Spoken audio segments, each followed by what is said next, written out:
មូលហេតុ5យ៉ាងដែលខ្ញុំគិតថាបងប្អូនគួរតែពិចារណាទៅលើឡាន Chang'an CX55 Plus ស៊េរីឆ្នាំ 2026 មួយនេះដែលតម្លៃរបស់វាត្រឹមតែ $29,900 ប៉ុណ្ណោះនាំចូលដោយក្រុមហ៊ុន OMA Cambodia ហើយវាក៏ជាមូលហេតុទី1ដែរដែលបងប្អូនគួរតែពិចារណាទៅលើរថយន្តនេះដោយសារតែវានាំចូលដោយក្រុមហ៊ុនធំ OMA Cambodia ជាមួយនឹងការធានាផ្លូវការបាទដល់ទៅ5ឆ្នាំឬក៏ 15,000 គីឡូម៉ែត្រផងដែរអញ្ចឹងនេះគឺជាការធានារយៈពេលយូរមួយចំពោះចំណុចទី2នោះគឺ CX55 Plus នេះវាជា SUV មួយដែលសម្បូរទៅដោយ option ទំនើបជាន់ជាក់ស្ដែងហ្មងផ្នែកខាងមុខបាទកៅអីចុចអូតូទាំងសងខាងមានជាមួយនឹងមុខងារខ្យល់ត្រជាក់មានជាមួយនឹង Apple CarPlay Android Auto Counter Digital អេក្រង់កំសាន្តធំភ្លើង dim Wireless Charge Blind Spot មុខងារ Adaptive Cruise Control ប្រាំង Auto អីហ្នឹងគឺមានមកចប់តែម្ដងនិយាយទៅគឺ option អត់ឲ្យខ្វះទេហើយឯដែលសំខាន់នោះគឺវាមានជាមួយនឹង app ដែលយើងអាចបញ្ជាតាមទូរស័ព្ទ smartphone របស់យើងបានផងដែរយើងអាចបញ្ជាតម្លាក់កញ្ចក់តឡើងកញ្ចក់ unlock lock ឡានបញ្ឆេះម៉ាស៊ីនពីចម្ងាយនិយាយទៅគឺយើងបញ្ជាបានដូចជាមួយនឹងឡានអគ្គិសនីអញ្ចឹងនេះខ្ញុំទៅសារ CX55 Plus ត្រង់នេះហ្មងជាឡានសាំងទេប៉ុន្តែទំនើបដូចឡានអគ្គិសនីអញ្ចឹងបងប្អូនជាក់ស្ដែងហ្មងបងប្អូនអាចមកមើលដោយផ្ទាល់នៅក្រុមហ៊ុនដើម្បីមកប៉ះផ្ទាល់មកឆែកមើលផ្ទាល់ option របស់វាគឺច្រើនពេកបើឲ្យរៀបរាប់ក៏រៀបរាប់អត់ដែរចំណុចទី3នោះគឺពាក់ព័ន្ធជាមួយនឹងប្រព័ន្ធជើងក្រោមដោយសារតែឡានមួយនេះគឺប្រព័ន្ធជើងក្រោមរបស់វាគឺហាប់ណែនល្អមែនទែន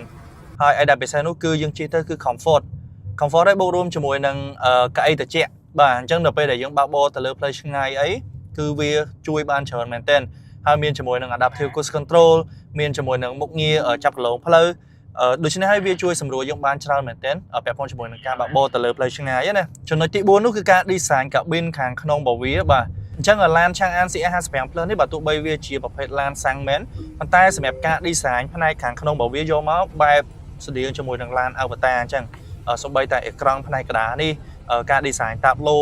ការ design ភ្លើង ambient light គឺអោបយើងចេញមកគឺយកលំនាំតាមឡាន Avata ដែលជាប្រភេទឡានអគ្គិសនីណាយើងទៅនៅពេលដែលចូលមកគឺយើងទទួលបានអារម្មណ៍ថាវា premium ល្អមែនទែនហើយចំពោះ material ដែលដាក់មកក៏ដូចជា build quality របស់វាហ្នឹងក៏អែមផងដែរពាក់ព័ន្ធជាមួយនឹង CX55 Plus មួយនេះណានិងចំណុចចុងក្រោយគេគឺខ្ញុំឲ្យបន្ទុកទៅលើ safety feature របស់វាហ្មងបាទមុខងារ ADAS ហ្នឹងគឺវាសម្បូរ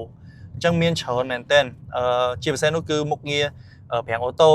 កាមេរ៉ា360 degree ដែលយើងអាចមើលឃើញមកជុំឡានមើលឃើញទាំងបាតឡានមានជាមួយនឹង rear cross traffic alert បាទនិយាយទៅគឺមុខងារដែលជំនួយទៅលើផ្នែកសុវត្ថិភាពពាក់ព័ន្ធជាមួយនឹងប្រព័ន្ធប្រាំង ABS ABD ប្រព័ន្ធទូលំនឹងជំនួយចុះចំណោតឡើងចំណោតអីអាហ្នឹងវា basic ទេប៉ុន្តែអីដែលសំខាន់គឺប្រាំងអូតូបាទកាមេរ៉ាមានជាមួយនឹង sensor ហើយមួយទៀតនោះគឺ CX55 Plus នេះគឺជាឡាន SUV មួយដែលទទួលបានចំណាត់ថ្នាក់សុវត្ថិភាពកាយ5ផងដែរ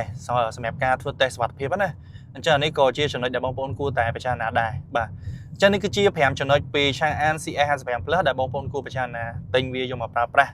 ហើយបើសិនជាបងប្អូនចាប់អារម្មណ៍មកអាចទៅកាន់ក្រុមហ៊ុន Chang'an Cambodia ដើម្បីមើលឡានដោយផ្ទាល់បើកបរសាកល្បងដោយផ្ទាល់បានដើម្បីទទួលបានបទពិសោធន៍ដោយផ្ទាល់ផងដែរឬក៏បងប្អូនអាចតាក់ទងមកកាន់លេខទូរស័ព្ទដែលខ្ញុំនឹងដាក់នៅលើអេក្រង់នេះសម្រាប់ព័ត៌មានលម្អិត